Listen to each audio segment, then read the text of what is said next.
আসসালামু আলাইকুম ওয়া রাহমাতুল্লাহ। কেমন আছেন আপনারা? আশা করি আপনারা সকলে ভালো আছেন, সুস্থ আছেন এবং আপনারা সকলে ভালো তলে আছেন। বড় মতন আপনাদের সামনে নতুন আরেকটি এপিসোড নিয়ে হাজির হয়ে গেলাম।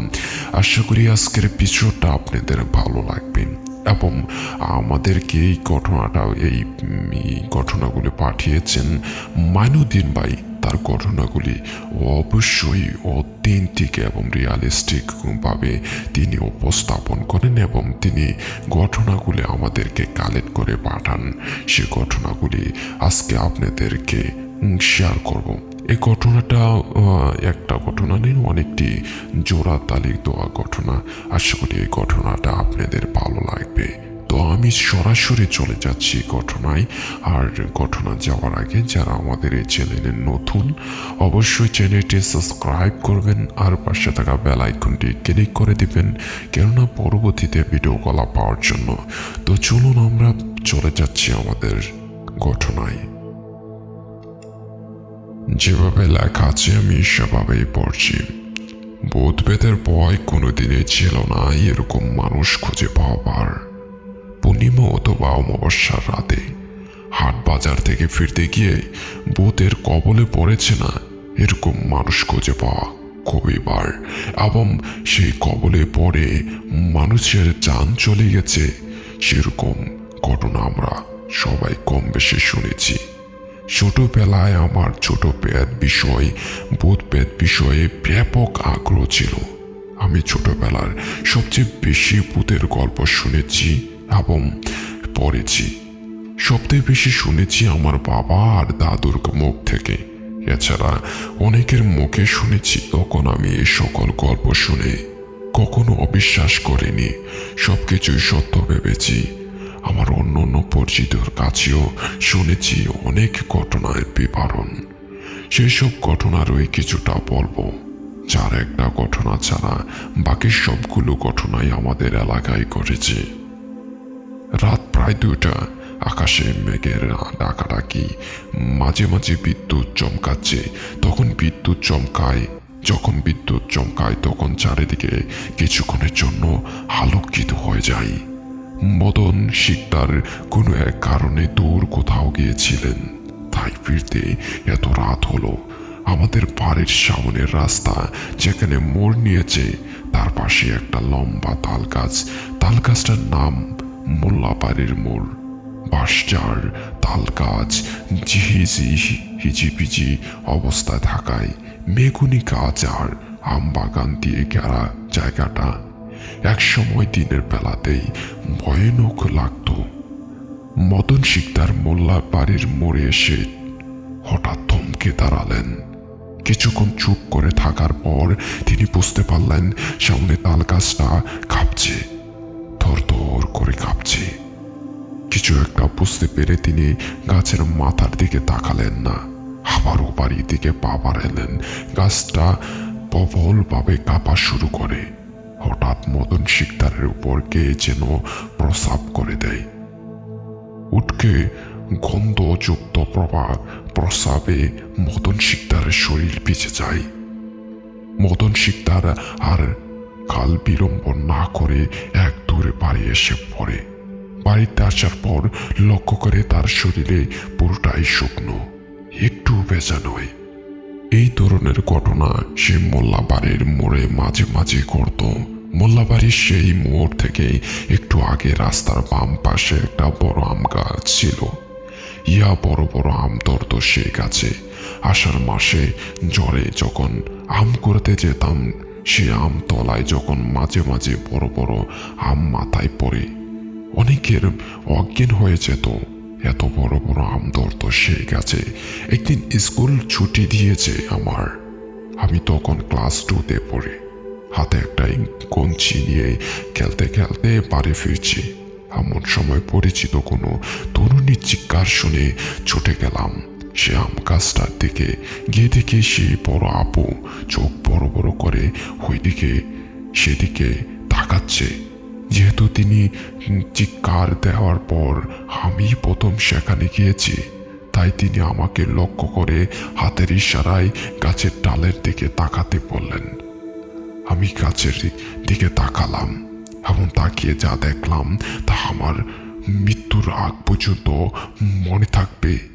দেখলাম গাছে একটা মেয়ে ফাঁসি দড়িতে ঝুলে আছে, মাথাটা একটু বেঁকে আছে, মুখ দিয়ে লালা ঝরছে। এতক্ষণে আরো মানুষ এসে গেছে। আমি ততক্ষণে প্রায় অজ্ঞান হয়ে গেছি। আসলে এই বয়সে আমার জন্য ঘটনাটা খুবই ভয়ঙ্কর ছিল। ওই দিন সারাদিন লাশটার কাছে ঝুলেছিল, কেউ নামায়নি। দূর দূরান্ত থেকে মানুষ ঝুলে থাকা লাশ দেখার জন্য এসেছিল। সেদিন আমি প্রচন্ড ভয় পেয়ে গেছিলাম। আসল ঘটনাটা হচ্ছে, সেই মেয়ের মৃত্যুর পর শুরু হয় মানুষের নানা রকম ভয়ভীতির। এলাকার অনেকেই দেখতে থাকে অনেক রাতে সে মরে যাওয়া মেয়েটি সেই গাছের আশেপাশে ঘোরাঘুরি করছে। রাস্তা দিয়ে কেউ হেঁটে গেলে হাত ইশারায় ডাকে। তার কয়েকদিন পর এলাকা মুরব্বীদের উদ্যোগে গাছটাকে কেটে ফেলা হয়। আমার এক বন্ধু রাজীব, আমাদের এলাকার ওই ছেলে, ওই আমার ওর সময় বয়সী মামা সবুজ, একদিন রাতে যাচ্ছিল ওর খালার বাড়িতে যেতে হলে সেই মোল্লা বাড়ির মোড় দিয়ে যেতে হয়। সবুজের হাতে টর্চ লাইট, মা বাবা নিয়ে গল্প করতে করতে আসছে। এমন সময় ওরা দেখলো সামনে থেকে কিছু একটা ওদের দিকে ধীরে ধীরে পায়ে হেঁটে আসছে, মুখ দিয়ে হালকা গঙ্গানির শব্দ। ওরা ভাবলো হয়তো পাগল টাগল কিছুর একটা হবে। ওরা সামনের দিকে এগিয়ে চলল। সে জিনিসটা যখন ওদের পাশ দিয়ে গেল তখন মনে হলো যেন কাঁচা মাছের গন্ধ চারিদিকে ছেয়ে গেছে। সবুজ একটু সাহস করে যখন পাশে গিয়ে তাকালো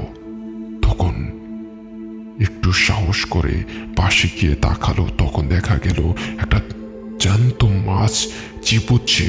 2 ইঞ্চি সামন দাঁত, আর মাছটাকে ছাড়া ওরা আর কিছুই দেখতে পেল না। ওরা ভয় পেয়ে গেল আর কাল বিলম্ব না করে সোজা হাঁটা দিল। রাজীবের বাবা যখন বয়সে যুবক, বন্ধুরা মিলে একদিন প্ল্যান করলো ছাগল চুরি করা হবে। প্ল্যান মোতাবেক একটা ছাগল চুরি করা হলো। আমাদের এলাকার পাশে বিশাল বড় একটা বিল আছে, নাম কোঠাবাড়ি প্রায় মাঝখানে একটা বিটা আছে। 100 বছর ধরে কেউ থাকে না সেই বিটার। তবে লোকে মুখে আমরা শুনেছি অনেক আগে নাকি এখনো এক বুড়ি থাকতো, তাই সেই বিটার নাম হয়েছে বুড়ি বিটা। পুরোটাই জঙ্গল আর বড় বড় আম বাগান, গাছে গাছালি দিয়ে ভরা। দিনের বেলাও কেউ যায় না সেখানে। রাজীবের বাবা আর তার বন্ধুরা সিদ্ধান্ত নিল, যেহেতু ওখানে কেউ যায় না কখনো, তাই ওই জায়গাটাই ছাগল জবাই করে খাওয়ার জন্য উপযুক্ত হবে। ওখানে ছাগলটাকে জবাই করে খাওয়া হবে। অনেক রাতে তারা ছাগলটাকে নিয়ে হাজির হলো সেই বুড়ির বিড়ায়। ছাগল জবাই করলে ছাগলের রক্ত যেন এদিকে সেদিকে ছড়িয়ে ছিটিয়ে না যায়, তাই একটা গর্ত করা হলো। ছাগলটার গলা দিয়ে সে গর্তের উপর রেখে তারা ছাগলটাকে জবাই করা শুরু করলো এবং আশ্চর্য হয়ে লক্ষ্য করলো সেই গর্তের উপর একটা হাতের ছায়া এসে পড়ছে। রক্তে গর্তে না পড়ে সে হাতের ছায়াটার উপর গিয়ে পড়ছে এবং রক্ত চষে খাওয়ার মতো আওয়াজ কেউ যেন চষে খাচ্ছে। এলাকার ওই 2 ভাই রাতের বেলা কোঠাবাড়ি বিল ধরে আসছিল। বুড়ি বিটার কাছাকাছি এসে দেখে বাড়ির বিটার কারোর জানাজা নামাজ পড়া হচ্ছে। তারা জানাজার নামাজে শরিক হলো। নামাজের পর সেই বুড়ির বিটার লাশ দাফন করা হলো। তারপর লাশ দাফনে সহযোগিতা করলো। তারপর বাড়িতে এসে ঘুমিয়ে পড়ল। সকালবেলা ঘুম থেকে উঠে সবার কাছে জানতে চাইল এলাকায় কে মরেছে। সবাই বলল, কই, কেউ তো মরেনি। তারা দুশ্চিন্তায় পড়ে গেল। তাহলে গত রাতে তারা কার জানাজা পড়ল, কাকে দাফন করলো? ছুটে গেলেন বুড়ি বিটার লোকজন নিয়ে। গিয়ে দেখা গেল কোনো খবরই নেই সেখানে। এলাকার এক হুজুরের কাহিনী, সে যখন মাদ্রাসায় পড়তো তখন তাদের এক শিক্ষক তাদের খালি জিনেদের গল্প বলতো। তাদের সেই শিক্ষকের সাথে নাকি জিনেদের ভালো সম্পর্ক। তারা সবাই শিক্ষকের কথায় গাঁজাগুড়ি গল্প ভেবে উড়িয়ে দিতেন। তো সেই শিক্ষক একদিন তাদেরকে প্রমাণ দেখাতে নিয়ে গেলেন মাদ্রাসার পিছনে জনমানবহীন জায়গায়। গভীর রাতে অনেকক্ষণ অপেক্ষা করার পর তারা সবাই জিন দেখতে পেলেন আকাশে উড়ে যাচ্ছে। তাদের দিক থেকে এক ব্যাগ মিষ্টি ফেললেন জিনেরা। তারা সবাই নাকি সেই মিষ্টি খেয়েছিলেন। সব শিক্ষক প্রতিষ্ঠানে কিছু অতি পংটা ছেলেপোলা থাকে, তাদের মাদ্রাসাতেই ছিলেন। তিনিও সেই পংটাদের দলে ছিলেন। তো তারাই সিদ্ধান্ত নিলেন তারা কয়েকজন মিলে আবারও সেই জায়গায় যাবেন গভীর রাতে। তারা তারপর দেখবেন সত্যি সত্যি জিনেরা সেখানে উড়ে যায় কিনা। অনেক রাতে তারা অবস্থান নিলেন সেই জায়গায়। হালকা বাতাস বইছে, মশাদের উপদ্রব একটু বেশি ছিল। আকাশে কিছু কিছু তারা দেখা যাচ্ছে। এমন সময় হঠাৎ দেখা গেল জিনেদের দল উড়ে যাচ্ছে আকাশ দিয়ে। তারা সবাই ভয় পেয়ে গেলেন। তারা ভেবেছিলেন হয়তো আজও মিষ্টির ব্যাগ নেমে আসবে আকাশ থেকে, কিন্তু মিষ্টি তো পাওয়া গেলই না। জীবনের জিনেরা মিষ্টির ব্যাগ ফেললো একটা জীবন আস্ত মানুষের লাশ। সে মোল্লা বাড়ির মোড়ে একদিন রাতে এক লোক আসলো। সে লোক আমাদের এলাকায় নতুন এসেছে, বাজার চেনে না। এত রাতে বাজার খোলা থাকে না কিনা তাও জানে না। মোলাবাড়ির মোড়ে এসে তিনি দেখলেন একজন মহিলা মাথায় লম্বা ঘোমটা টেনে হেঁটে যাচ্ছে। তিনি বাজারে কোন দিকে তা জিজ্ঞাসা করার জন্য মহিলাকে ডাকলেন। আম্মাজি, বাজারটা কোন দিকে বলতে পারবেন? আম্মাজি, শুনছেন? মহিলা কোনো সারা শব্দ নেই। আবারও ডাকে পিছন থেকে। সেই লোকটি বললেন, আম্মাজি, বাজারটা কোন দিকে বলতে পারবেন? আমি খুবই ক্ষুধার্ত, তাই বাজারও যাইতে হবে। ওই মহিলাটিকে 2-3 বার ডাকার পরও মহিলায় দাঁড়ালেন না। ঘুমটা খুলে যখন 4 বার ডাকলেন তখন দাঁড়ালেন। ঘুমটা খুলে হঠাৎ যখন লোকটার দিকে তাকালেন তখন লোকটা অজ্ঞান হয়ে গেলেন। এরকম বিপস্য চেহারার কাউকে তিনি জীবনও দেখেননি। মহিলার মুখে মাংস, এবুড়ো খুবুড়ো, চোখ দুটো বের হয়ে যাওয়া, এরকম ঘটনা আমাদের এলাকায় অনেক ঘটেছে। মাঝে মাঝে হয়তো অনেকের জীবনে এসব ঘটনা ঘটে, কিন্তু ভয়ে তারা কিছুই প্রকাশ করে না। হয়তো এর চাইতে অনেক ভয়ঙ্কর ঘটনা ঘটে গেছে অনেকের জীবনে। আমাদের অজানাতেই তাদের ঘটে যায় ভয়ঙ্কর ঘটনা। তারা সেসব অভিজ্ঞতা নিয়ে বেঁচে আছে আমাদের মাঝে। আমি ভূত প্রেত অবিশ্বাসী নই, তবু আমি একা একা রাতের বেলা তেমন একটা বের হই না। এখন মনে হয় সেই কেটে ফেলা হাম্বা গাছের নিচে দাঁড়িয়ে কেউ আমাকে হাত জানিয়ে দিয়ে ডাকছে। এখনই মনে হয় কোনো এক মহিলা লম্বা ঘোমটা টেনে হেঁটে যায় মোল্লাবাড়ির মোড়ে। এখনো মনে হয় মোল্লাবাড়ির মোড়ে তাল গাছটার কেঁপে যায় গভীর রাতে। মনে হয় কোঠাবাড়ির বুড়ির পিঠার এক হাতের ছায়া খুঁজে বেড়াচ্ছে রক্তের স্বাদ, তাজা রক্ত।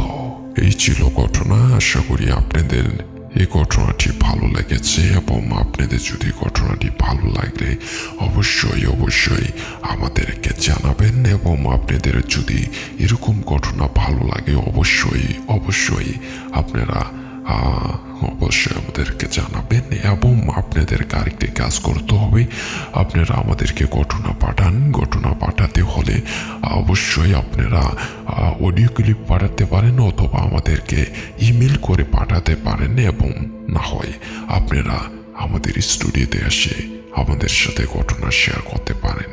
সেই আশা নিয়ে আপনাদের থেকে আজ বিদায় নিচ্ছি। আশা করি আজকের ঘটনাটা আপনাদের ভালো লেগেছে, এবং পুরোটা ঘটনা শুনেছেন। যদি এতটুকু শুনে থাকেন, একটা কথা বলবো, যারা চ্যানেলটি সাবস্ক্রাইব করেননি অবশ্যই চ্যানেলটি সাবস্ক্রাইব করুন আর পাশে থাকা বেল আইকনটি ক্লিক করে দিন, কেননা পরবর্তীতে ভিডিওগুলো পাওয়ার জন্য। আল্লাহ হাফেজ।